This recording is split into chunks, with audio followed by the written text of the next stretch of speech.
Di sini kami akan menjelaskan tentang ekosistem lautan dan terumbu karang.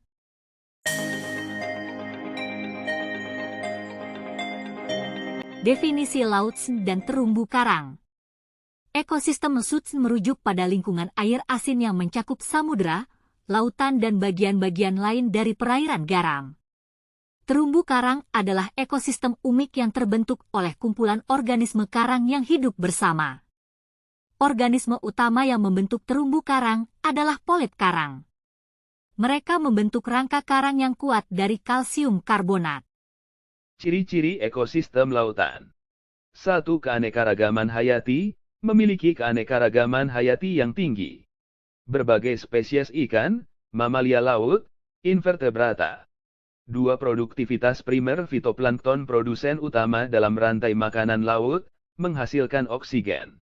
3. Peran penting dalam situs air memengaruhi iklim dan cuaca melalui penguapan dan pengembalian air ke atmosfer. 4. Habitat beragam mencakup berbagai habitat, termasuk zona pantai, laut dalam, terumbu karang, dan zona pelagik. Ciri-ciri ekosistem terumbu karang. 1.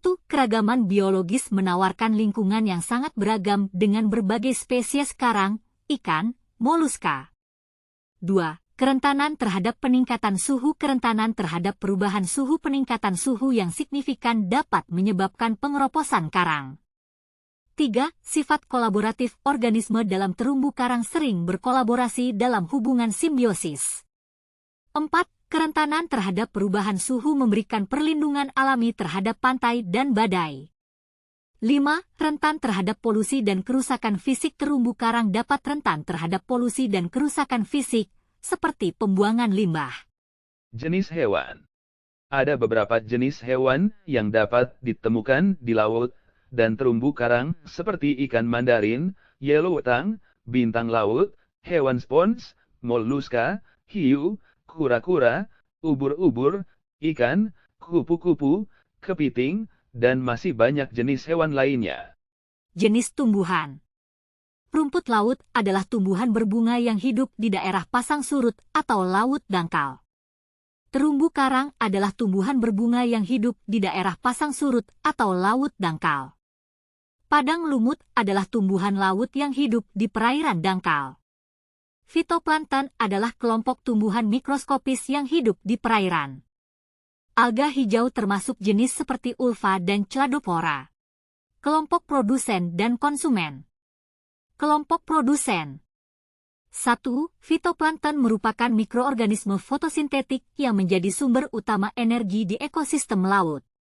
2. Alga laut merupakan alga seperti ganggang hijau dan merah berperan sebagai produsen penting di perairan laut. Kelompok konsumen. 1. Zooplankton merupakan organisme mikroskopis yang memakan fitoplankton dan menjadi makanan bagi hewan laut yang lebih besar. 2. Ikan sebagai konsumen sekunder, ikan memakan zooplankton dan serangkaian organisme laut lainnya. 3. Hewan invertebrata termasuk berbagai spesies seperti kerang, cumi-cumi dan udang yang memakan plankton atau ikan kecil. 4. Hewan karnivora misalnya, hiu dan paus yang berada di puncak rantai makanan dan memakan ikan atau mamalia laut lainnya. 5. Organisme pengurai adalah bakteri dan jamur laut yang membantu dalam penguraian sisa-sisa organisme menjaga keseimbangan ekosistem. Manfaat makanan. Ekosistem lautan dan terumbu karang memiliki banyak manfaat makanan seperti sumber protein, sumber nutrisi, esensial, pendukung ekonomi, regulasi iklim, rekreasi dan pariwisata, keseimbangan ekosistem, pengembangan obat, pentingnya bioteknologi. Jaring makanan. Produsen.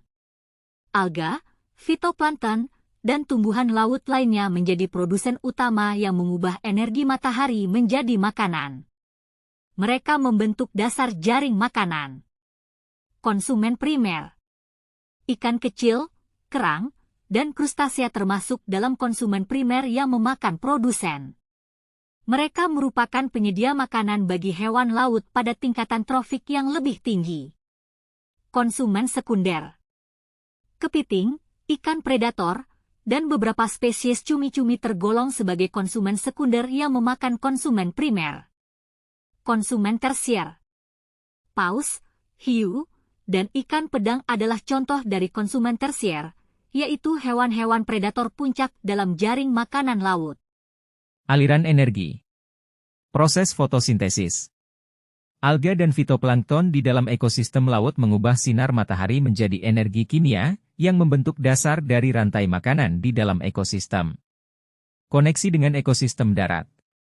Nutrien dari daratan dilepaskan ke laut, memberikan sumber daya bagi plankton dan menjadi tahap awal dalam perjalanan energi ke tingkatan trofik yang lebih tinggi. Makanan untuk hewan laut. Fitoplankton menjadi sumber makanan bagi zooplankton, yang kemudian menjadi pakan bagi ikan kecil, dan seterusnya menjadi makanan bagi hewan-hewan laut pemakan daging.